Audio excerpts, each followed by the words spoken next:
বাড়িতে এনেছিল মাঝারি সাইজের চিংড়ি মাছ, সেই চিংড়ি মাছগুলো খোসা ছাড়িয়ে ধুয়ে নিয়েছি ভালো করে। কড়াইয়ে সাদা তেল দিয়ে তেলটা গরম হলে একে একে চিংড়ি মাছগুলো হালকা করে ভেজে নিব।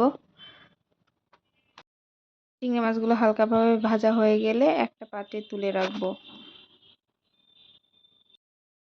ঝোল রান্নার জন্য কড়াইতে দেব একটা তেজপাতা, একটা শুকনো লঙ্কা, শুকনা জিরা দিয়ে নাড়াচাড়া করার পরে পেঁয়াজ কুচি দিয়ে দেব। পেঁয়াজ কুচি দিয়ে একটু নাড়াচাড়া করে ভেজে নিয়ে তারপরে দিয়ে দেব বাটা মশলাগুলো। তো আমি একসাথে জিরা, রসুন, আদা, কাঁচামরিচ একসাথে বেটে রেখেছিলাম, সেটাই দিয়ে দিলাম। তারপরে ভালো করে এখন কষিয়ে জল দিয়ে ভালো করে কষিয়ে নিব।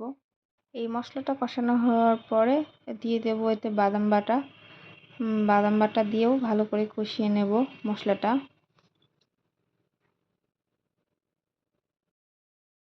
এরপরে পরিমাণ মতো ঝোলে জল দিয়ে ঝোলটা ফুটিয়ে নেব। কিছুক্ষণ ফুটিয়ে নেওয়ার পরে আমার চিংড়ি মাছের ঝোল রেডি হয়ে যাবে। এই তো আমার গরম গরম চিংড়ি মাছের ঝোল রেডি। এখন গরম ভাতের সাথে দুর্দান্ত কিন্তু খেতে লাগবে। রেসিপিটা ট্রাই করো, অবশ্যই তোমার ভালো লাগবে।